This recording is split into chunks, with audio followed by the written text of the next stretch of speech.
हमारे साथ supreme court के वरिष्ठ अधिवक्ता हरिशंकर जैन, जिनका नाम जुड़ा है उन मुकदमों से जिन्होंने भारत की राजनीति, धर्म और न्यायपालिका तीनों को नई दिशा दी। इस समय तो सब क्रेडिट ले रहे हैं, लेकिन मैं आपसे जानना चाहता हूं उस समय पे आपने क्या किया। और अगर हिंदुत्व का काम आपने थोड़ा भी कुछ भी कर दिया तो गिरफ्तारी भी हो सकती थी और जितने भी जाते की जा सकती हैं वो थी।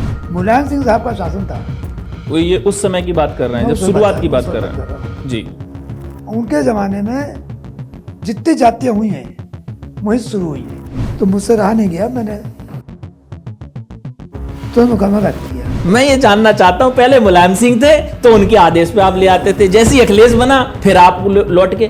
मुझे लगता है कि कहीं ना कहीं आपने मान लिया है कि जब मुलायम सिंह ये समाजवादी सरकार आएगी, कुछ भी ऐसा करेंगे तो ये हरिशंकर जैन सामने खड़ा मिलेगा जब भी देखेंगे। गलत काम के लिए बना हूँ, विरोध करने के लिए, वो करना मेरा धर्म है। जैसे कि जो मुझे अभी तक समझ में आ रहा है कि मुलायम सिंह ने पहले रोका कि उन्होंने बैरिकेडिंग कराई, उसका कोई है नहीं पहुंच पाएगा। जो मंदिर तो ले लिया आपने, लेकिन अभी और कितने मंदिर ऐसी मस्जिद बाकी हैं जो आप मस्जिद जो इस तरीके। देखिए ऐसा है जी कि मैंने प्रण लिया है, मतलब आपने एक प्रण ले रखा है। एक प्रण ले रखा है जी कि जिन मंदिरों को तोड़कर जी। मस्जिदें बनाई गई हैं जी उनको एक एक को छांट के रखूंगा। जी उनकी रिसर्च हो रही है, जी जिनका सबूत मिल जाएगा जी कि मंदिर तोड़ के बनाई गई है, जी उसको वापस लूंगा, जी। चाहे वो 1 हो, 3 हो, 3000 हो, चाहे 3 लाख हो। चाहे 3 लाख हो, हमें इससे कोई फर्क नहीं पड़ता। जी पर जो मंदिर तोड़कर मस्जिद बनाई गई है, जो वो मंदिर मूल रूप से जी उसको वापस लेना हमारा अधिकार है जी और हमारा धर्म है। कि जैसे 2014 से तो सत्ता में इस समय बीजेपी की सरकार है। तमाम ऐसे दल हैं, तमाम ऐसे लोग हैं जो क्रेडिट लेते हैं कि हमने ये किया, हमने वो किया। तो इस समय बहुत सारे ऐसे मुद्दे हैं जो हुए। मैं बात जानना चाहता हूं 2014 से पहले की, यानी कि मैं बात करता हूं 1989, यानी कि राम मंदिर का मुद्दा जब शुरू होता है, उस दौरान पे आपने क्या किया। इस समय तो सब क्रेडिट ले रहे हैं, लेकिन मैं आपसे जानना चाहता हूं उस समय पे आपने क्या किया। जब 6 दिसंबर को ढांचा गिरा है, जी 6 दिसंबर 92 को जी जब कलंकी ढांचा गिरा, जी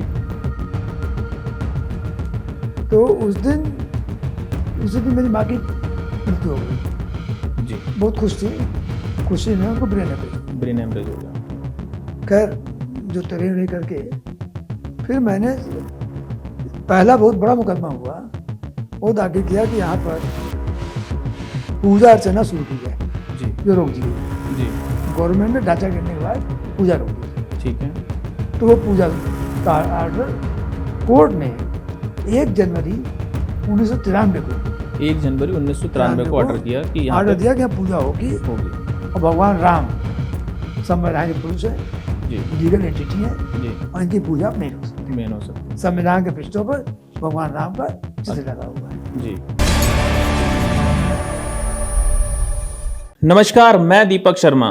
आज दी डेमोक्रेसी में हमारे साथ सुप्रीम कोर्ट के वरिष्ठ अधिवक्ता हरिशंकर जैन, जिनका नाम जुड़ा है उन मुकदमों से जिन्होंने भारत की राजनीति, धर्म और न्यायपालिका तीनों को नई दिशा दी। राम जन्मभूमि से लेकर ज्ञानवापी और मथुरा तक, इवन संभल तक, ये वो केस हैं जो सिर्फ अदालतों में नहीं बल्कि पूरे देश की चर्चा का केंद्र रहे हैं। तो आज हम उनसे सीधा सवाल करते हैं। जैन साहब, आपका बहुत बहुत स्वागत है दी डेमोक्रेसी के पॉडकास्ट में। तो आज हम चर्चा करने वाले हैं कि जैसे इस समय सबसे बड़ा मुद्दा, आपको पता है, संभल से शुरू होता है। संभल में आप पिटिशनर रहे हैं और जो एडवोकेट हैं वो आपके बेटे हैं विष्णु शंकर जैन जी। लेकिन मेरा सवाल शुरू वहां से नहीं होता है। मेरा सवाल शुरू होता है कि जैसे 2014 से तो सत्ता में इस समय बीजेपी की सरकार है। तमाम ऐसे दल हैं, तमाम ऐसे लोग हैं जो क्रेडिट लेते हैं कि हमने ये किया, हमने वो किया। तो इस समय बहुत सारे ऐसे मुद्दे हैं जो हुए। मैं बात जानना चाहता हूं 2014 से पहले की, यानी कि मैं बात करता हूं 1989, यानी कि राम मंदिर का मुद्दा जब शुरू होता है, उस दौरान पे आपने क्या किया। इस समय तो सब क्रेडिट ले रहे हैं, लेकिन मैं आपसे जानना चाहता हूं उस समय पे आपने क्या किया। तो मेरे माध्यम यानी कि पॉडकास्ट के माध्यम से लोग भी जानना चाहते हैं और बड़े उत्सुक हैं इस बात को लेकर। तो इस चीज के बारे में आप क्या कहेंगे। आपको पहले पहले बहुत धन्यवाद जी। कि आपने मुझे बुलाया, ये अवसर दिया।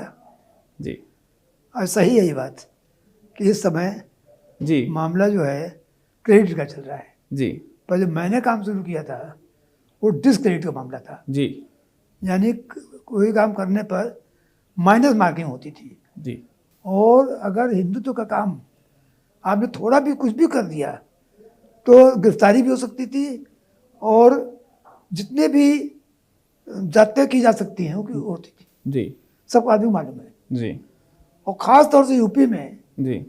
जहाँ पर मुलायम सिंह साहब का शासन था, वो ये उस समय की बात कर रहे हैं मैं जब उस शुरुआत की उस बात समय कर रहे कर रहा हैं। हूँ। जी उनके ज़माने में जितनी जातियाँ हुई हैं वहीं से शुरू हुई हैं। मतलब जो जातीय बिगिनिंग मतलब शुरू से ही है। शुरू से। जी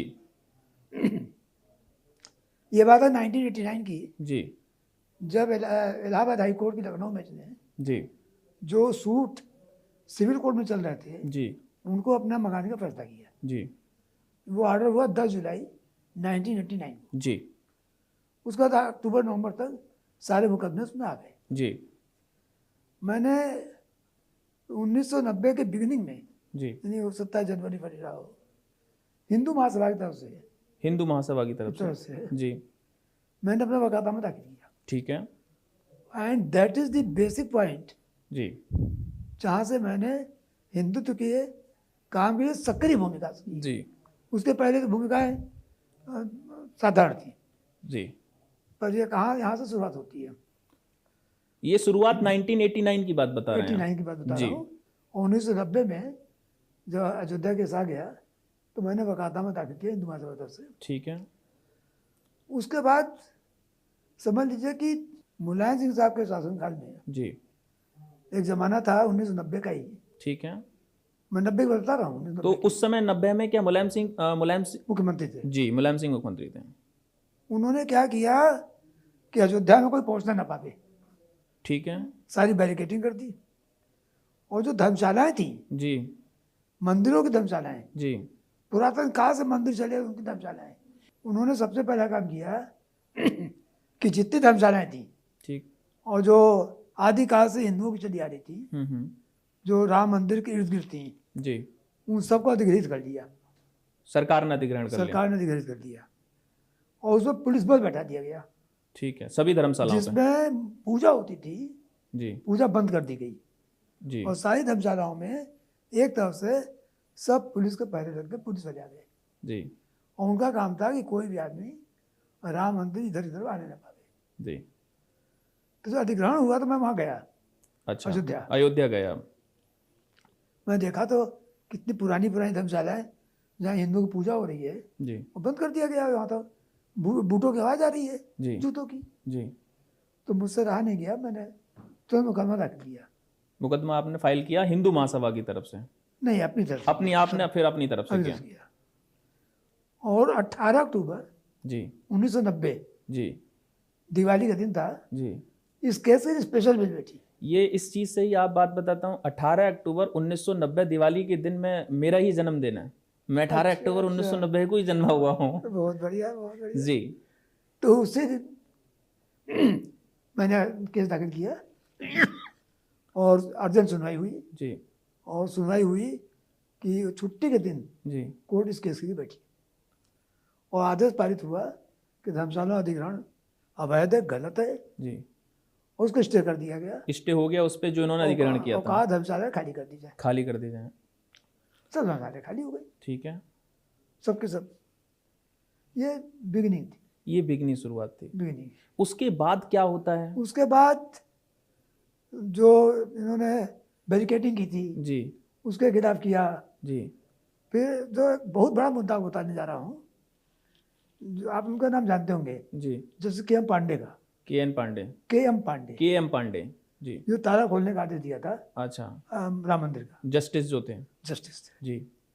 वो उसमें जिला जज थे। जिला मतलब डिस्ट्रिक्ट अयोध्या के जिला जज थे वो। जिला जज थे। जी तो इस सीनियरिटी का मामला प्रमोशन के लिए हाईकोर्ट लिया गया। जी। तो उस समय फाइल, कायदा की फाइल जो है चीफ मिनिस्टर पर जाती है, ठीक है। उनकी संतुति के लिए। ठीक। तो मुलायम सिंह साहब ने क्या लिखा, जी श्री पांडे निर्भीक वो कर्मठ न्यायाधीश हैं, जी। फिर भी जन्मभूमि का ताला खोलने का आदेश देकर इन्होंने सांप्रदायिक तनाव की स्थिति पैदा कर दी। जी। लिहाजा मैं इनके नाम की संस्तुति नहीं करता। जी। नहीं किया। नहीं किया। मैंने रिट फाइल की। जी। जो लॉ मिनिस्टर थे, होम मिनिस्टर थे, सबको नोटिस जारी हुई। भारत सरकार के सभी को नोटिस जारी किया आपने? और उसके बाद जी। कोर्ट जारी किया। मतलब कोर्ट ने, आप पिटिशनर थे, कोर्ट ने जारी किया सभी के लिए। और उसके बाद नोटिस जारी होने के बाद जवाब ये आया जी कि साहब केस खत्म कर दीजिए जी, और हमने इनको प्रमोट कर दिया है। प्रमोट कर दिया। जब ये कंट्रोवर्सी चालू हुई, यानी कि सरकार पे मामला गया, तो उन्होंने फिर ये भी सक्सेस हुई। जी। फिर मुलायम सिंह जमाने में उर्दू ट्रांसलेटर, उर्दू टीचर जी सब कर दिए थे। नहीं, उसको रुकवाया। जैसे कि जो मुझे अभी तक समझ में आ रहा है कि मुलायम सिंह ने पहले रोका कि कोई किसी तरीके बता का सब आ रहा जी, उन्होंने बैरिकेडिंग कराई और कहा कोई यहाँ नहीं पहुँच पाएगा, ठीक है, कोई परिंदा पर नहीं मारेगा। ठीक है। मैंने 5 डॉक्टर बना के भेजे पेटिशन पर कि साहब वहाँ बड़ी दिक्कत है और लोग इलाज नहीं हो पा रहा है जी। तो जो 5 डॉक्टर गए थे उसमें अशोक सिंघल साहब भी गए थे जी। तो जब वहाँ गए तो ताजुब हुआ कि कहाँ से आ गए जी। तो पहुँचे थे। और जो सबसे एक अलग से बात बता रहा आपको जी, बहुत महत्वपूर्ण है। जी जी जब 6 दिसंबर को ढांचा गिरा है जी, 6 दिसंबर 92 को जी, जब कलंकित ढांचा गिरा जी, तो उसी दिन मेरी माँ की मृत्यु हो गई जी। बहुत खुशी में उनको ब्रेन हेमरेज हो गया। खैर जो तरह करके फिर मैंने पहला बहुत बड़ा मुकदमा हुआ वो दाखिल किया कि यहाँ पर पूजा अर्चना शुरू की जाए जी, जो रोक दी गई है जी, गवर्नमेंट ने ढांचा गिरने के बाद पूजा रोक दी थी। ठीक है। तो वो पूजा का आर्डर कोर्ट ने 1 जनवरी 1993 को 1 जनवरी 1993 को ऑर्डर किया कि यहाँ ऑर्डर पे दिया कि यहाँ पूजा होगी और भगवान राम संवैधानिक पुरुष है जी, लीगल एंटिटी है जी, और इनकी पूजा आप नहीं रोक सकते। मेन हो सकते हैं संविधान के पृष्ठों पर भगवान राम का चित्र लगा हुआ है। जी। ये एक बात रही।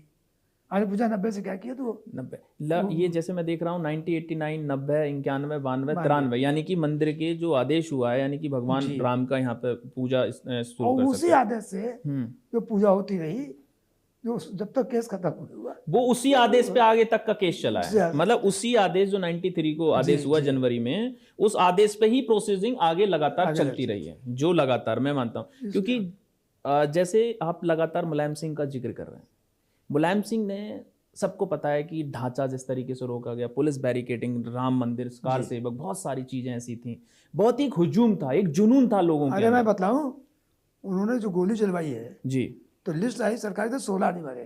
16 नहीं जी, ये मरे थे 350 से ज्यादा। 16 आदमियों का सरकार में जिक्र किया गया है, लेकिन जैन साहब का दावा है कि 350 से ज्यादा लोग मारे गए थे। वो लिस्ट मेरे पास है और वो लिस्ट भी यानी कि इनके पास है, जिसको हम बाद में स्क्रोल के थ्रू यानी कि हम आपको दिखाएंगे भी कि जो 350 लोग जो मारे गए थे। यानी कि मुलायम सरकार में एक विवादित ढांचा और एक राम मंदिर को लेके किस तरह से कार सेवकों पे मुलायम सिंह ने गोलियां चलाई थी, इस चीज का जिक्र आज पूरी दिलचस्पी के साथ सभी लोगों को सुनना होगा। जिस तरीके जी, जो सबसे बड़ी बात थी, जो लाश थी उनको पत्थर बांध दिया गया और नदी फेंक दिया गया। मतलब लाश इस तरीके से बर्बरता की गई थी, बर्बरता की गई। तो मैं पत्थर बांध दिया गया जी, ऊपर ना जाके ऊपर ना आ पाए।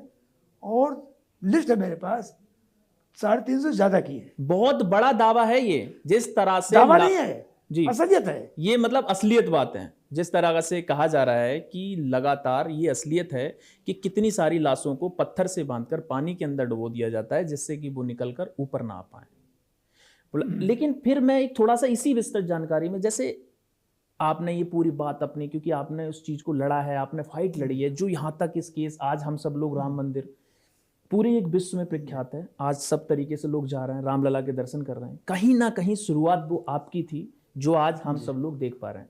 लेकिन उसमें भी कई सारे लोग हैं जिनका योगदान माना जाता है। आडवाणी जी का भी नाम आता है, कल्याण सिंह का भी नाम आता है, उधर शिवसेना का भी नाम आता है, विश्व हिंदू परिषद का भी नाम आता है। मैं इन पे भी थोड़ा प्रकाश में, क्योंकि आपने बहुत नजदीकी से नहीं देखा देखिए, है। एक बात बताओ ना, जी जी। उनका राजनीतिक क्षेत्र था। अच्छा, उनका राजनीतिक, उनका आप राजनीतिक कानूनी लड़ाई जो लड़ते थे वो आप लड़ रहे मैंने थे। जो भी किया है जी पब्लिक में नहीं किया है, जी जी। कोर्ट के थ्रू किया है। आपने कानून के थ्रू, यानी कानून कानून के थ्रू दायरे किया है। में किया है जो कुछ भी किया है। आडवाणी जी ने, उनका बहुत बड़ा योगदान है। जी जी ठाकरे जी का है, जी। भाई उसमें जितने अपने कार मुरली सेवक मनोहर जो जोशी थे। जी का है, जी जी कार सेवकों का है। जी जी कितने लोग जान गंवा दी, जी घर उनका लूट गया, जी। हम कोई जानता नहीं है। जैसे बहुत सारे ऐसे लोग, जैसे आपने बताया कि जो 350 लोग, जिनका जी। आज तक योगदान मतलब कहीं कोई लिखा नहीं है, जानता नाम नहीं नहीं, साहब, उनको जानता उनको नहीं। कोई जानता जानता नहीं। नहीं। यानी कितनी बड़ी बात है उन चीजों की। मेरा जो भी योगदान रहा है जी वो पब्लिक में नहीं था, केवल राजनीतिक बिना रह के, जी केवल कोर्ट के थ्रू था जी। और सामाजिक रूप से। देखिए, आज के समय पे एक पब्लिक के सामने लड़ाई लड़ना, लोगों के बीच जाना, एक लड़ाई वो अलग है, लेकिन सबसे पहले कहीं ना कहीं बात आती है देखिए न्यायपालिका ऐसा पे। है जी कि पब्लिक में के थ्रू होनी चाहिए, जी। ये तो अलग चीज है, पर एक्शन टेकन, एक्शन टेकन तो एक्शन टेकन तो न्यायपालिका से। न्यायपालिका में, वही उसी बात पे आ रहा था, मैं यही कह रहा था। देखिए, सब लोगों ने एक संघर्ष किया, लेकिन फाइनली बात आके संघर्ष के बाद बात टिक जाती है न्यायपालिका पे। और न्यायपालिका के अंदर जो मजबूती से जो पक्ष रखा जाता है, उसके फैक्ट देखे जाते हैं, वो हाथ में होता है। तो जाहिर सी बात है, आप उसके अजय मुलायम सिंह साहब ने क्या किया, जी मुसलमानों के लिए जी आंख मूंद के इतना फेवर किया है जी। कि इतना फेवर आप सोच नहीं सकते हो। मतलब शुरू से ही शुरू से वो उनको केवल यही था कि सत्ता बने रहना है, जी, तो मुस्लिम वोट के लिए कुछ करना है।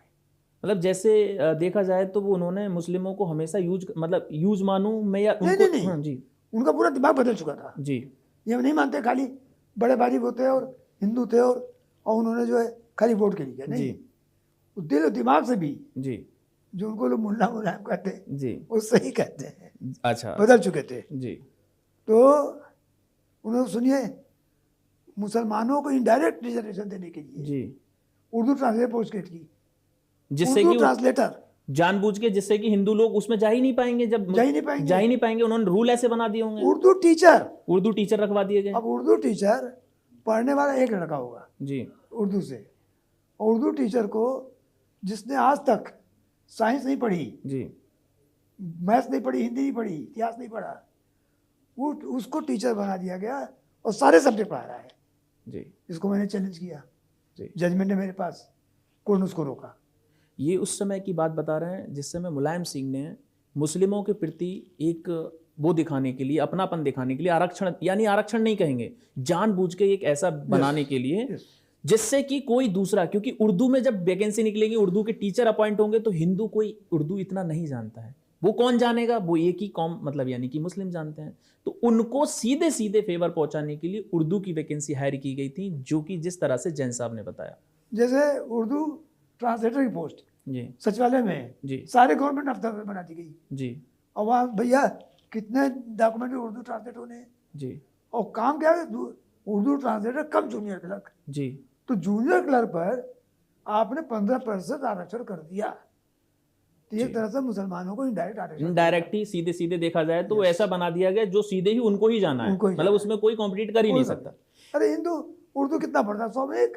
ये बात जो आपने बताई, ये बहुत जानना लोगों के लिए जरूरी है, जिस तरह से ये, क्योंकि डीप बात है, यानी कि उस समय के जो लोग थे, जैसा कानूनी लड़ाई लड़ रहे थे लगातार, क्योंकि ये कानूनी ही के जो सलाहकार होते हैं, यानी कानूनी जानने वाले जो लोग होते हैं, वही इस चीज को समझ सकते हैं। अब मैं बात थोड़ी सी और ट्विस्ट पे आता थोड़ा हूं। चीज आपको बता दूं, जी जी उन्होंने बहुत बड़ी तरकीब निकाली, जी बड़ी दिमाग से निकाली, उनकी तारीफ करूंगा। जी जी वास्तव वो दिमाग अभी तो किसी के पास नहीं आया, जी बीजेपी गवर्नमेंट में कह रहा हूँ, जी। वो दिमाग नहीं आया अच्छा, जो काम उन्होंने किया। तो क्या उनका दिमाग था? ये तो पीछे एडवाइजर होते हैं ना इनके, जो जो भी हो। जी जी मतलब वो एडवाइजर आज जैसे बीजेपी तक के पास नहीं है। जी। उन्होंने क्या किया कि पुलिस बल को कम्युनल कैसे किया जाए, मतलब पुलिस बल में भी ये चीजें डाल, वो एंटी हिंदू कैसे बनाया जाए, जी, उसकी तरकीब उन्होंने बहुत सीखी। क्या थी? उन्होंने बनाया, आप बहुत लोग जानते थे स्कूल के लोग, जी जी। एक बना शांति सुरक्षा बल। शांति सुरक्षा बल। शांति सुरक्षा बल में का आधे हिंदू रहेंगे, आधे मुसलमान रहेंगे। अच्छा, तो ये क्या पेपर में लिखा गया या अरे ऐसे? एक्ट बना भैया, संसद एक्ट, अच्छा एक्ट बना। जी और उनका ये था कि मुस्लिम इलाके में मुस्लिम इलाके हिंदू पोस्ट कर देंगे जी और हिंदू इलाके में मुस्लिम पोस्ट कर देंगे, जी तो हिंदू तो बड़ा। जी मैं कहा हिंदू इलाके में मुस्लिम आ जाएगा तो हिंदू साफ, जी और मुस्लिम इलाके हिंदू क्या तो वो साफ। वो साफ। तो ये एक्ट बनाया और उसका कहा उनका सॉफिस्टिकेटेड वीपन होंगे, जी वर्ड था उसमें सॉफिस्टिकेटेड वीपन होंगे। जी AK-47 जी AK-56 उनके पास होती। जो वो लोग फोर्स बनाई गई थी। हाँ, जी उस फोर्स को मैंने जी पिटिशन करके जी उसको स्टे करवाया। जी कोर्ट ने कहा नहीं बनेगी, जी। अंतोगत केस चलता रहा, स्टेज पर आ रहा। ये बहुत बड़ा केस है जो कम लोगों के लिए पता है। जैसा जैन साहब ने बताया, शांति सुरक्षा बल, जिसमें मुलायम सिंह ने जानबूझकर एक ऐसा क्रिएट माहौल किया कि उसमें उन्होंने वैकेंसी हायर करी कि आधा जो बल होगा वो ये रहे, हिंदू रहेंगे, आधा बल जो होगा मुस्लिम रहेंगे। आप सोच सकते हैं कि अगर ऐसा होता तो क्या माहौल क्रिएट होता, और जानबूझकर ऐसा क्यों किया गया। ये तो उनके एडवाइजर ही बताएंगे खैर फिलहाल में कि ऐसा क्यों किया गया था, लेकिन समझते सब हैं कि ये क्यों किया गया था। इसी बीच में ये भी और थोड़ा सा डिस्कस करूंगा, जब ये सब चल रहा था, आप इतनी सब चीजों में जब जाते थे, मुलायम सिंह के खिलाफ आप 2 मिनट में स्टे ले आते थे। मुलायम सिंह के खिलाफ आप जब देखते थे कुछ ना कुछ आपने कानून लिया, उन्होंने नया निकाला, और उस बीच में हरिशंकर जैन आए, उनने फिर पिटीशन डाली और देते रहेगी। जितने उनके एडवाइजर रखे मतलब 50 ज्यादा पिटीशन की होगी। और 50 पिटीशनों में मैं मानता हूं कि सभी में आपकी सब में स्टे हुआ, सब में सफलता मिली। लेकिन उस दौरान कभी मुलायम सिंह ने ये नहीं किया, हरिशंकर जैन को एक फोन बजता है, अरे डीजीपी जरा फोन लगाओ हरिशंकर जैन साहब के लिए बुलाया जाए, कि भैया काहे को मेरे पीछे पड़े हो, जब मिले तो ये कोई धमकी, कोई फोन या किसी इनडायरेक्ट वे में कुछ ऐसा हुआ उस दौरान पे जो सीधे मुलायम सिंह से कनेक्शन ना रहा हो, लेकिन बहुत सारे उस समय तत्व थे ना जो कहीं ना कहीं धमकियां ये सब चल रहा था। आपको कुछ ऐसा चीजें मिली? एक बार मुझे मालूम पड़ गया था जी कि आज मैं कोर्ट जा रहा हूँ जी, पर हमारी गिरफ्तारी की जी पूरी तैयारी हो गई है। मतलब ये आपको पहले से आवाज सा लगा? हमारे सूत्रों ने मुझे बता दिया जी। तो मुझे रातों रात जी पिटीशन तैयार करनी पड़ी जी, और कोर्ट से स्टे लेना पड़ा। मतलब अपनी जमानत के जिससे मुझे गिरफ्तार ना कर लिया जाए, पहले से स्टे ले लिया। स्टे ले लिया जी, कोर्ट ने स्टे दिया मुझे कि इनको गिरफ्तार न किया जाए। तो मुझे लगता है कि जो जज साहब थे वो कहीं आपके ऐसे तो नहीं थे जो आप कहते थे वो तुरंत मान जाते थे। डिफरेंट कहीं एक जज तो नहीं थे। जी जी, लखनऊ बेंच में इलाहाबाद से आते थे, जी डिफरेंट जज थे। मेरा ऑर्डर किसी एक जज ने नहीं किया है जी, डिफरेंट अलग अलग बेंचें होती थी, अलग अलग जज होते थे, जिसमें ये नहीं लग सकता कि एक के ऊपर आरोप है कि जानबूझकर। ऐसा कुछ नहीं, ऐसा कुछ नहीं था। ऑर्डर लेने के लिए 2-2 दिन 4-4 दिन पास करते थे जी, मेहनत करते थे, ऐसे थोड़ी मिल जाता था। कोई ऐसा मुद्दा उस समय पे रहा हो? आपको मतलब किस्सा बता दूं, आपने पूछा जी, बहुत ही अहम मुद्दा है। जी एक समय ऐसा आ गया था जी कि मुलायम सिंह साहब ने सोचा जी कि हरिशंकर जैन को मिला लिया जाए जी, तो किस्सा ही जो रोज हो रहा खत्म हो जाए। मतलब जिस बात का मैं सोच रहा था वो बात आ गई, ये मुद्दा था, मतलब मैं यही जानना चाह रहा था। उस समय जी उनके सबसे बड़े सिपहसालार जी या जो उनके मुख्य आदमी थे जी, वो थे होम सेक्रेटरी गृह सचिव। मैं नाम भी जानना चाहूंगा, कौन थे वो गृह सचिव? केपी सिंह साहब। केपी सिंह साहब जी, AP एपी सिंह, अच्छा जी। तो चूंकि बात पुरानी हो गई है, जी, अब बताने को हर्ज भी नहीं पहले। नहीं बिल्कुल ऑब्वियस। अब ऐसे होता ना बताता, जी पर अब बात तो 30 साल की हो गई तो बताने को हर्ज नहीं है। जी तो उस माहौल में एक दिन रात में 12 बजे करीब, रात में जी मेरे घर पर गाड़ी आकर रुकी, जी घंटी बजी, मेरे भाई बच्चे सब सो रहे थे। जी मैंने आके देखा जी कि भाई रात में 12 बजे उस अम्बेडकर में चलती थी, जी, अम्बेडकर खड़ी है। तो मैंने कहा कोई ना हो मुझे उठाने आ गई है। मतलब आपने सोचा आज पूरी तैयारी है और गाड़ी आज द्वारा तो गाड़ी सरकारी आ है, गई। आज मैं जाने आज वाला उठाने आ गए हूं। जी जी जी क्या मैं डरता होता है? मैंने दरवाजा खोला, हाँ कौन? जी, उनका सब ये साहब मिलना चाहते हैं। जी भाई आके मेरे ड्राइंग रूम में बैठे, जी बातचीत शुरू हुई। जी कहीं चलिए मुद्दे बातें को बताइए। जी, मतलब सीधे वो बात करना ही नहीं चाहते थे, मुद्दे जिस लिए आए वो टाइम नहीं खराब किया उन्होंने। टाइम 12 बजे था, रात का 12 बजे था। जाहिर सी बात है।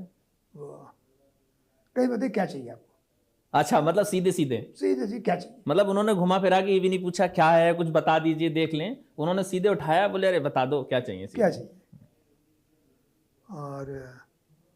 और देखिए नेताजी जो है वो फिर आप जानते हैं कि किसी को छोड़ते नहीं है। मतलब ये सीधे सीधे समझा जाए तो ये एक तरफ ऑफर भी मतलब है, या तो थ्रेट भी ये- है, या तो लीजिए या तो लीजिए या फिर ऐसे मानिए, या फिर भोगिए भोगिए। मतलब दो ही तरीके थे। यस, आइदर एक्सेप्ट और गो। बिल्कुल। तो अब मैं बड़ा पेश में, तो मेरे बच्चे से छोटे थे, 2-4 साल के, 2-3 साल के थे।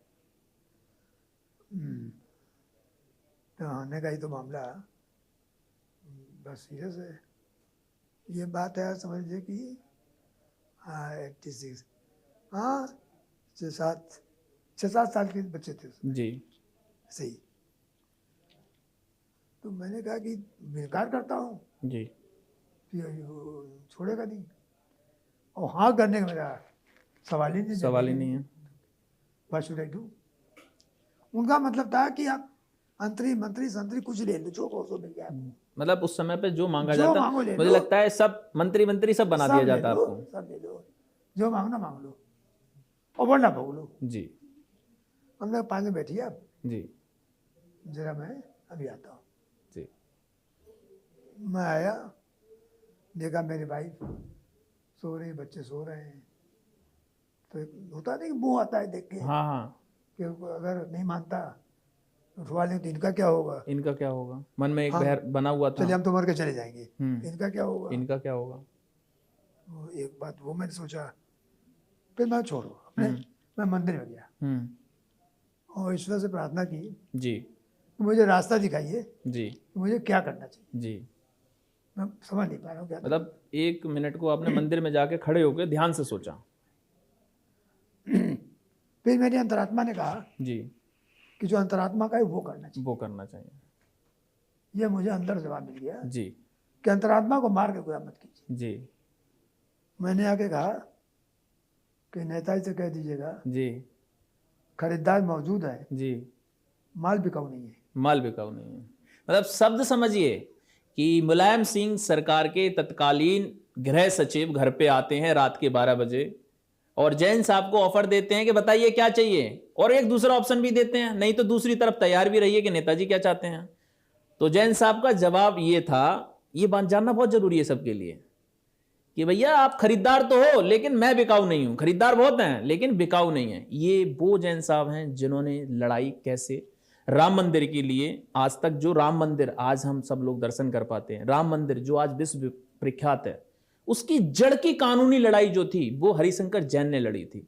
और कैसे एक सामना सरकार के प्रति, चाहे कोई भी सरकार रही हो, कोई भी व्यक्ति रहा हो, चाहे कोई भी नौकरशाह रहा हो, कोई मुख्यमंत्री रहा हो, लेकिन हरिशंकर जैन को डिगा नहीं पाया था। उसी क्रम में लगातार जैसे वो स्टोरी वाइज बता रहे हैं, इस जानना बहुत जरूरी, बहुत कम लोगों को पता होगा। अभी इस दौरान पे ये मुद्दे वो हैं जो आपने तो उसके बाद वो तनतना के उठे जी, एकदम से, बिल्कुल बहुत गुस्से में, मतलब गुस्से में आ गए होंगे। गुस्से में आ गए और मुझे लग रहा था मुझे खा जाएंगे। मतलब वो सोच रहे हो मैं गृह सचिव, ये मुझे कैसे बोल दिया, बोल दिया कि इतनी हिम्मत, इतनी हिम्मत कैसे हो किसी गई। आज तक कोई नेताजी से कह नहीं पाया जी उनका, आपको ठुकरा नहीं पाया। जी पर मैंने एक बात देखी जी।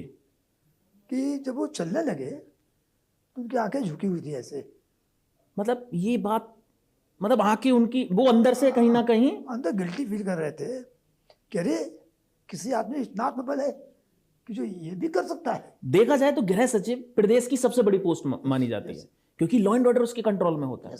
वो पोस्ट अपने मन में ये सोच रहा है कि इस आदमी को मैं दोनों किसी भी तरफ से बात मतलब नहीं कर। इतना आत्मबल की कोई आदमी ठुकरा देगा, ऐसी बात कह वो चलेगा।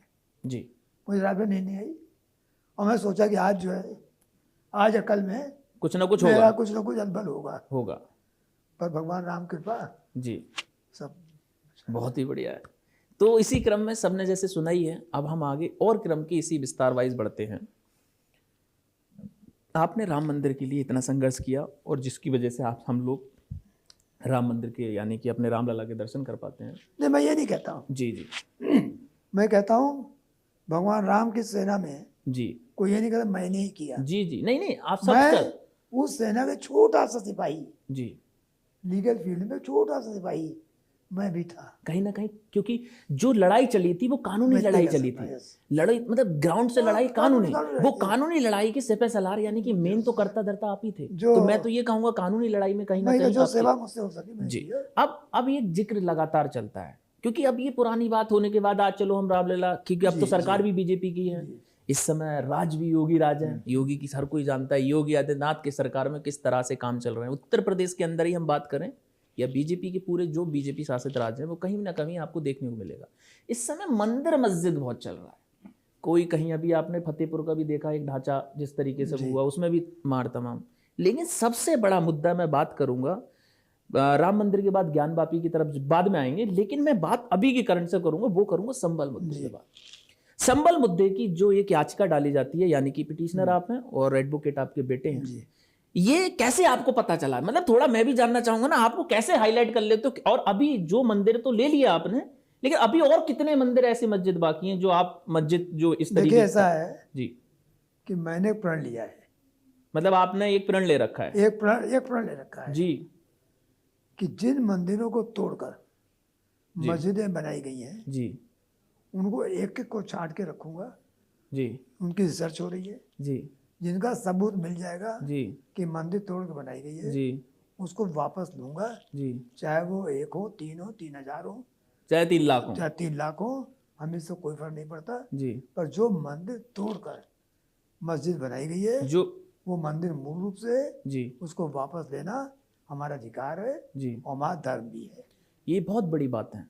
ये कोई कार्रवाई ये इतने मंदिरों तक सीमित नहीं है जो जैन साहब का कहना है, यानी कि ये लड़ाई बहुत बड़ी है, अपने धर्म की लड़ाई है, अपने संस्कार की लड़ाई है, अपने सनातन धर्म की लड़ाई है, कि जो पहले चीजें, यानी कि जो मंदिर तोड़ के जो मस्जिदें बनाई गई थी, अगर उनके अवशेष आज भी शेष हैं, उनमें कुछ सबूत मिल रहे हैं, उन चीजों की लड़ाई लगातार, चाहे वो कोई भी एरिया हो, उसको वापस लेने का काम हरिशंकर जैन का जो कहना है, वो आज भी लड़ाई लगातार चलती रहेगी। लेकिन बीच में बात कर रहा हूं संबल मुद्दे मैं की। बता रहा हूँ संभल की बात। जी जब मैंने अध्ययन शुरू किया जी तो मैंने कहा संभल जी, ये कल्की जी का एक बहुत बड़ा हाँ स्थान था, जी और बाबर के समय जी उस मंदिर को तोड़कर जी यहाँ मस्जिद बना दी। अध्ययन किया, अध्ययन करता रहा, और यह भी पाया कि वहाँ पर मुस्लिम बहुल हो गया है। जी 85% मुस्लिम आबादी हो गई है जी और 15% हिंदू बचे हैं, जी और वो 85% हिंदुओं को जीने नहीं दे रहे हैं। जी ये मुझे मालूम पड़ गया, और इतनी जिंदगी दूभर हो गई है, जी और जो मंदिर है उनको भी, जो बाकी मंदिर हैं जी उनको भी नष्ट विनष्ट किया जा रहा है। जी तो मैं लग गया संभल के पीछे। जी, हमारी पूरी लीगल टीम, एक अच्छा पूरी टीम लग गई। जी सबने खोजा, उसमें सब छाटा, रिसर्च हुआ। तो हमारे काम में टाइम बहुत लगता है। जी, हाँ ऑब्वियसली, क्योंकि जैसे रिसर्च करनी पड़ेगी। मैं यहाँ बैठा हूँ जी और मैं चैम्बर में काम दे के आया हूँ, जी, काम चल रहा है। मतलब आप यहाँ बैठे हैं लेकिन काम चल रहा है, काम चल रहा चालू है, काम नहीं रुका हुआ नहीं, है। नहीं, नहीं, जी क्योंकि हमको एक नहीं, जी। 2 नहीं, 3 नहीं, जी 300,000 जी, जो मंदिर हैं वापस देनी है। मतलब जितने भी मंदिर हैं वो सब वापस लेने हैं। तुम्हारा काम जी। यथावत चल रहा है बराबर। जी मैं लीगल टीम जी राउंड द क्लॉक वर्क करती है। जी, तो जिस समय संबल में जो चल तो रहा था, संभल जब मैंने पाया जी तो बहुत चीज पाई संभल की। जी, संभल में आप ताजुब करेंगे कि एएसआई प्रोटेक्टेड मॉन्यूमेंट है। जी, एएसआई ने इसको डिक्लेयर कर रखा protected. Archaeological survey of India ने। जी, पर एएसआई घुस नहीं सकता। मतलब ईएसआई ने कर तो रखा है, घुस नहीं लेकिन सकता। उनको घुस नहीं सकते वो। मुसलमानों ने कब्जा कर रखा है जी, कि आप आ नहीं सकते अंदर। जैसे ही घुसेंगे कुछ पता चले बवाल करा देंगे वो बवाल लोग। करा देंगे, जी मारपीट वादे को 50% की बवाल चले। जी जी और यही नहीं था, जी आपको कुछ और बताओ। जी वहाँ मस्जिद के ऊपर, वो नहीं, दूसरी मस्जिदों पर जी आबादी में जी, पूरा बिजली का पावर हाउस था। ये संबल के अंदर की बात कर रहे हैं। हाँ, पावर हाउस में जहाँ बिजली दी जा रही थी औरों को, जी, 1 रुपया भी बिजली का बिल कोई नहीं दे रहा था। हाँ ये मुद्दा अभी भी, जिसका बिजली का बिल, वो वहां का जो सांसद हैं जी, उन पे भी लगातार लाखों रुपए का बिजली सब का, फ्री में चल मतलब फ्री में बिजली चला रहे हैं। एसी वर्क सब फ्री में चल रहा था टोटल। मतलब चोरी चोरी ऊपर सीना चोरी। देखिए एक बात बताओ आपको, जी जब मुस्लिम हावी रहेगा जी, तो वहाँ कानून नाम की कोई चीज नहीं होती, हो ही नहीं सकती। नहीं होती। वहाँ केवल और केवल जी हम, अहम, जी, मैं जो कहूँगा वही लागू होगा। वही होगा। कानून नहीं है, कोई कानून। कानून नहीं, कानून पत्र नहीं। वहाँ तो मेरी सोच और मेरी बात ही कानून है।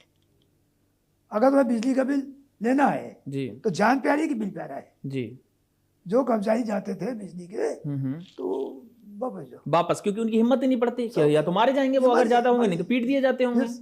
और 2-4 किस्से हुए भी अब जब होंगे। मैंने केस किया, जी अब आप सोचिए कितनी बड़ी बात है। जी, इस केस में मैंने तथाकथित मस्जिद को के खिलाफ कुछ नहीं बोला, एक शब्द ठीक है। चाहिए ही भी नहीं कहा। जी, कभी कहा कि वहाँ पर धारा 18 में व्यवस्था है कि आम आदमी जा सकता है, जा सकता है, हमें जाने की इजाजत दी जाए। दी जाए। मुस्लिम पक्ष में हल्ला कर दिया गया कि ऐसे जैन की पिटीशन है इसलिए यहाँ ये मस्जिद लेने आ गए। ये बात मैं बिल्कुल, ये बात फिर से मैं समझाता हूं। धारा सेक्शन 18 में एक व्यवस्था है कि कोई भी सामाजिक स्थल पे, यही है सेक्शन 18 में, वो जा सकता है, अंदर जी देख हाँ। सकता है, उसको देख सकता है, जो देखने का अधिकार। पूरा तो पूरा प्रॉपर्टी उसमें जा सकता उसे आर्कियोलॉजिकल की है, पब्लिक का प्रॉपर्टी, कोई आ नहीं जा सकता है। वो जब एएसआई से यानी कि सेक्शन 18 में कोर्ट से परमिशन मिलती है, तब ये टीम यानी कि आप लोग अपनी आर्कियोलॉजिकल सर्वे की टीम के साथ अंदर देखने जाते हैं। और उस चीज को सोच के एक मुस्लिम समुदाय जो वहां का पूरा एरिया था, क्षेत्र था, उनको ये लग जाता है कि अब ये हमारी मस्जिद पे कब्जा करने आ गए, जबकि बात देखने की थी, सर्वे और करने इतना की थी। हुआ जी कि सब वाहन फूंक दिए गए, जी पत्थरबाजी हुई, जी मुंह में चले, जी, कुछ लोग मर गए। मतलब दुर्भाग्यपूर्ण था। इतनी बड़ी लगातार अभी तक मीडिया में अभी तक चलता है संभल का बैलेंस। जबकि कुछ नहीं हुआ था, जी, कुछ नहीं था, साधारण सर्वे हो रहा था। तो ये हालत है। मतलब सर्वे के नाम को उन्होंने सोचा कि आके अब तो छीन लेंगे सब, उन्हें ये लगा। ये तो इस वजह से उन्होंने क्या किया, उसको एक हिंसा भड़काने का काम कर मैं ये दिया। बता रहा था आपसे जी कि जहाँ मुस्लिम बाहुल्य होता है जी वहाँ अपने संख्या बल के आधार पर जी इतना उत्पीड़न करते हैं जी कि आम आदमी डर जाता है जी, और कोई कुछ कर नहीं सकता। अगर किसी घर की लड़की उठा ले गए तो आदमी कह नहीं सकता कि लड़की लाके दे जाओ। अच्छा, ये भी मतलब इतना वहां पे चल रहा है। इतना चल रहा है। अगर कहीं, अरे मेवात है, जी अब मेवात चली रही, क्या हो रहा है? जी मेवात हरियाणा में मेवात है, जी, वहाँ का हालत बहुत खराब है। मतलब मेवात के अंदर अगर कोई भी किसी की लड़की को उठा के ले जाता है तो आप पूछ नहीं सकते कर लेके। मतलब पूछ भी नहीं सकते नहीं। उनसे। ये इस समय की स्थिति है, जो ये पहले कभी किसी पीढ़ियों में हुआ करती थी। आज हमारा कानून के बाद देश में ये सब चीजें होती हैं आज आपके भी। माध्यम से मैं सरकार से अपील करना चाहता हूँ, जी कोई भी सरकार हो, जी, मेवात पे ध्यान दे। इस मेवात पे ध्यान देना चाहिए। मेवात का सबसे बड़ा यानी कि कहीं ना कहीं देखा जाए तो ये मेवात की तरफ इशारा है जैन साहब का, कि सरकार को इस तरफ ध्यान वहाँ देना डेमोग्राफी चाहिए। चेंज हो रही है जी, बुरी तरह से। हिंदू भाग रहे हैं, वहाँ पलायन हो रहे हैं। मतलब पलायन हो रहे हैं मेवात से। देखा 95% मुस्लिम है वहाँ, 5% बच्चे वो भी पलायन हो रहे हैं। हालत बहुत खराब है जी। तो जैसे संभल में अभी देखा आप संभल की तरफ, अभी संभल का इस समय मतलब क्या स्टेटस है संभल के केस में? संभल केस में बढ़िया चल रहा है। और मतलब मैं ये आपकी हंसी मुस्कान जानना चाहता हूँ कि आने वाले समय में अब क्या नेक्स्ट स्टेप है? नहीं, नेक्स्ट तो भी बताऊंगा नहीं, जी जी जी, पर ये कि जो कुछ हो रहा है अच्छा हो रहा है। जो हो रहा है वो ठीक हो रहा ठीक हो है। रहा है। अच्छा चलिए ठीक है, मैं इस चीज के लिए मान लेता हूँ। मैं ये जानना चाहता हूँ, जैसे उत्तर प्रदेश में योगी आदित्यनाथ की सरकार है, इस समय बाबा का वो एक चलता है, बाबा का बुलडोजर। तो क्या संभल, इधर अयोध्या तो हो ही गया, संभल भी है ही, उधर ज्ञानवापी चल रहा है, इधर मथुरा काशी, मथुरा एक जो चल रहा है, अब नेक्स्ट स्टेप ऐसा कौन सा है जो, ये तो मानना पड़ेगा कि इस समय पे सरकार में कहीं ना कहीं देखा जाए तो सरकार तो सपोर्ट कर रही है, तो क्या आप योगी आदित्यनाथ को किस तरीके से मतलब कहना चाहेंगे उनके बारे में? नहीं, देखिए योगी जी कर्मठ व्यक्ति हैं, जी जो झाड़ू हैं, जी, उनकी ईमानदारी पर किसी ने आज तक किसी चीज का किसी ने कोई उंगली नहीं उठाई, जी, उठाने की हिम्मत नहीं किसी की। हिम्मत नहीं है। उनके दृढ़ निश्चय में कोई जी उठपट नहीं है। जी, और योगी जी हैं तो योगी हैं, योगी है वो, योगी तो है तो योगी, तो हैं। योगी आदमी तो योग की बात करेगा। जैसे तो योग की बात जैसे करेगा। कि एक वहां पे एक पहलवान यानी कि डीएसपी कोटे से वहां पे अनुज चौधरी जो बन गए हैं, उनके साथ मामा तमाम मीडिया में सुर्खियों में ट्रोल किया। तो एक इंटरव्यू के दौरान योगी जी से पूछ भी लिया गया कि साहब वो ऐसा ऐसा कह रहे हैं, कि वो तो क्या मैं उनकी गोलियां सैनिक हूँ, हम क्या उनसे गोलियां खाने आए हैं, हम तो गोली मतलब ऐसा कि हम मरने आए हैं, हमारे भी बच्चे नहीं हैं। उस बयान को लेके तो योगी ने कहा भी था, अरे भाई वो पहलवान है, पहलवान की बातें जानेगा, भाई पहलवानी की बातें ही तो करेगा वो। और क्या। तो जैसे आपने कहा कि भाई वो योगी है तो योग की बातें, यानी जाहिर सी बात है वो यही बातें करेंगे। भाई योगी जी ने आके जी हिंदुत्व का एक बिगुल फूका है, जी, और आज आम जनमानस में एक भरोसा है भरोसा है कि हाँ भाई ये है, कि हम उत्तर प्रदेश के अंदर अब लोग सेफ करते हैं, सेफ सेफ फील करते हैं। सेफ ये फील तो करते हैं, सबको लगता है, ये तो हम लोग भी अरे मैं फील आपको करते हैं। बताऊं, जी ये बात है आपकी अगस्त या आसपास के महीने की, मतलब 2012 की। 2012 2012 अच्छा, की। जब सरकार नहीं थी बीजेपी की तब। हाँ, जी अखिलेश गवर्नमेंट आई, जी आने के बाद में पहला काम जानते क्या किया? जी, जब नारे हैदरी और यह है, सब नारे लगे, नरेंद्र तकबीर। नारे तकबीर, जी तो उसमें उन लोगों ने जाके जोश में, जी मतलब उसके बाद जो उनकी वो पड़ा था, ईद या जो भी पड़ता है, जी उसमें जो उनकी तरावी होती है, जी उसका उन्होंने जाके जानते क्या किया? जी, एक वहाँ लखनऊ में पार्क है, एक लखनऊ बुद्धा में, पार्क है, हाँ हाँ एक बुद्धा पार्क है, जी वहाँ महात्मा बुद्ध की मूर्ति थी, जी उसको महावीर पार्क है, जी तो महात्मा बुद्ध की मूर्ति जी। तोड़ दी, भगवान महावीर की मूर्ति तोड़ मूर्ति दी किसने तोड़ी है? मुसलमानों ने। अच्छा, मुसलमानों ने तोड़ दी। मैं ये बता रहा हूँ, अखिलेश गवर्नमेंट आने के साथ आज जैसी वो आए वो मौका तक रहे थे, मतलब मौका देख रहे थे, जैसी सरकार चेंज होगी हम ये काम ये करेंगे। करेंगे। आज नहीं हिम्मत है किसी की, किसी का कोई कर ले। आज आज तो मतलब मुझे लगता है कि वो ये छूते दूर भी, बोले हटो रहो, दूर रहो, बोले योगी सरकार है कि बुलडोजर का डर है ना, उन्हें बुलडोजर मिला हुआ है। तो इतनी अराजकता फैल गई थी, जी। मैं ये कहना चाह रहा रीजन जिस समय इस समय पे एक अपने आप को हर आदमी आम नागरिक, हूँ। और आपको बताऊँ, 2012 में उसमें पिटीशन फाइल की, जी और पिटीशन फाइल करके जी, उसको रेस्टोर कराया, उसी चीज के लिए। उसी चीज का कोर्ट ने ऑर्डर किया वाह, कि बहुत उसको रेस्टोर किया जाए। मतलब जो तोड़ा था उसको, जो आदेश था उसको आपने खारिज कराया। नहीं नहीं, हाँ, टूटने के बाद नई मूर्ति, नहीं मतलब बनवाने का वो हाँ, कराया, बनवाने की। रिस्टोर कराया, मतलब जो और डेमोलाइज हुआ आपको था। एक नई बात और बता दूं, जी जो कि बहुत जरूरी है। जी अखिलेश गवर्नमेंट ने, जी ये बात है आपकी मई 2013 की, जी जब उन्होंने आदेश दे दिया था जी कि जितने मुस्लिम आतंकवादी, जी जो आपका क्या नाम उसका, ज्ञान व्यापी हो यहाँ वहाँ ज्ञान, के सब पकड़े गए थे। जी जी, संकट मोचन, संग मैं भूल गया, संकट मोचन मंदिर ज्ञान बनारस संकट की बात कर मोचन, रहे हैं। जी जगह जगह के लोग 19 थे, जी, उनको छोड़ दिया जाए। मतलब ये अखिलेश सरकार में आदेश हुआ है, अखिलेश सरकार का आदेश है। ये बात है 28 मई 2013 की। जो मतलब टेररिस्ट थे, शासनादेश हुआ, शासनादेश थे शासनादेश हुआ कि उन लोगों को छोड़ दिया उनके जाए। खिलाफ मुकदमे वापस ले लिए जाए और उनको छोड़ दिया जाए। मतलब 19 लोगों की बात की जा रही है कि अखिलेश सरकार बनते ही खन उन लोगों को छोड़ा जाए जो इतने बड़े आरोपों में शामिल और थे। केवल इसलिए मुस्लिम है, क्योंकि रीजन, क्योंकि वो मुस्लिम थे। मुस्लिम है। उस आदेश को मैंने चुनौती दी। उसी आपने 2000 पूछा ना जी, कि योगी और इसके आने के पहले क्या किया, मतलब जो मेरी सरकार से पहले की बात, कि हाँ, पहले से। तो 1 जून 2013 को मैंने दाखिल किया। जी न उसमें मोदी जी थे न योगी जी थे, जी, कोई सरकार नहीं थी। नहीं नहीं, मैं इस चीज में ठीक है, मैं बात समझ गया। मैं ये जानना चाहता हूं, पहले मुलायम सिंह थे तो उनके आदेश पे आप ले आते थे, जैसे ही अखिलेश बना फिर आप लौट के और रीजन सुनिए, मुझे और स्टे हुआ, और स्टे भी होता था। स्टे हुआ, जी उन पर मुकदमा चला, जी बहुतों को सजा हुई, जी, वो आज भी चल रहा है। मुझे लगता है कि कहीं ना कहीं आपने मान लिया है कि जब मुलायम सिंह ये समाजवादी सरकार आएगी, कुछ भी ऐसा करेंगे तो ये हरिशंकर जैन सामने खड़ा मिलेगा जब भी देखेंगे। कुछ ऐसे आदेश को आप 2 मिनट में कहीं जाते हैं कोर्ट में लगाते हैं। गलत काम के लिए बना हूँ, विरोध करने के लिए, वो करना मेरा धर्म है। बिल्कुल। इस समय तो एक, मैं आपको ये बता रहा था, मैं सारे काम जितने किए हैं जी इस गवर्नमेंट में तो कम किए हैं, जी, इसके पहले जो मैंने किए हैं 14 के पहले ज्यादा किए हैं। नहीं 14-13 आप लगातार बता रहे हैं कि आप लगातार काम कर रहे हैं। हज हज हाँ सब्सिडी दी जा रही थी, जी, उसको रोकने के लिए दिया था, वो आदेश हुआ कि रोक दी जाए। हज सब्सिडी गलत है। ये कौन सी सरकार की बात है? 2006-7 की बात है। ये उस समय मायावती सरकार होगी।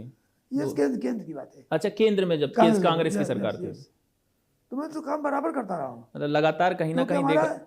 हिंदुत्व जो है वो मेन था।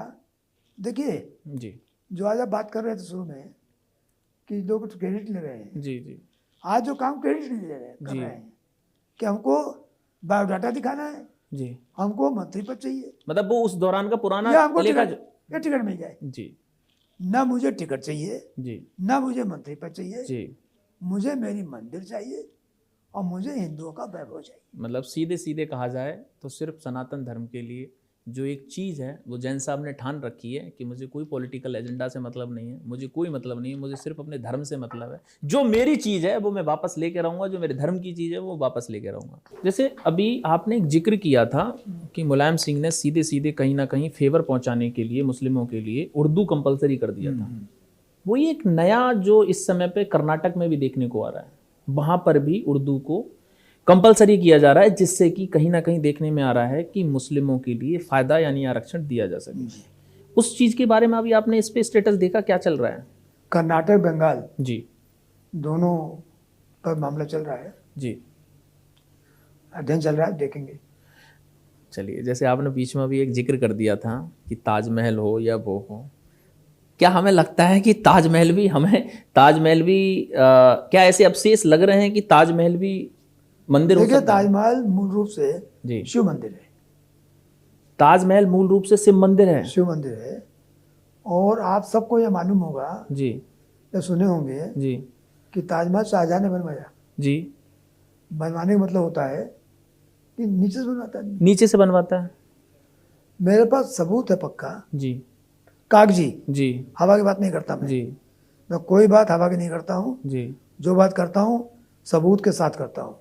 जी हामिद लाहौरी, जी, हामिद लाहौरी, लाहौरी की किताब लिखी हुई है, जी उसके पेज 402 403 जी पर्शियन में है, उसका हिंदी अनुवाद मेरे पास है, जी जिसमें साफ साफ लिखा है जी कि ये राजा जय सिंह से, जी जो मान सिंह के पोते थे, जी, उनसे शाहजहां ने इस प्रॉपर्टी को लिया था मकबरा बनाने के लिए। जी तो कैसे उन्होंने बनवाया, एक बात। जी और एक बात और सुनिए, जी, सबको ध्यान देने वाली बात है ये जी। जिसके बदले उनको जमीन दी थी, इसके हमें मतलब ले दो। ताजमहल जो जमीन है इसके बदले आप जमीन दें। जी और इतना ही नहीं, जी इसके आगे चौंकाने वाली बात सुन लीजिए। जी एक लाइन ये भी है, जी अगर ये नहीं दोगे जी तो हिंदू नहीं रह पाओगे, अगर हिंदू रहना है जी, तो ये मकबरा देना है और ये जमीन मकबरे के लिए देना है और ये जमीन आप लेनी है।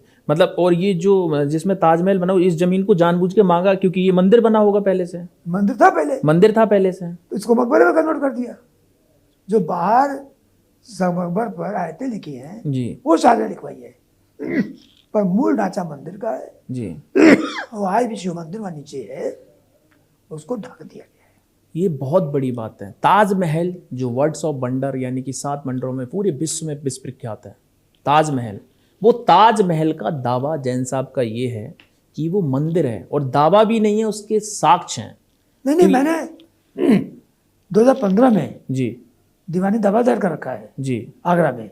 मतलब आपने केस ऑलरेडी इसमें चल रहा है मेरा जी वहाँ दायर कर रखा है, जी, केस चल रहा है जी, और मैं साबित करके रहूंगा कि मंदिर है। ये बहुत बड़ी बात है। ये सबको समझना होगा कि ताजमहल शिव मंदिर है। ये जैन साहब ऑलरेडी 2015 से आगरा के अंदर केस डाल चुके हैं।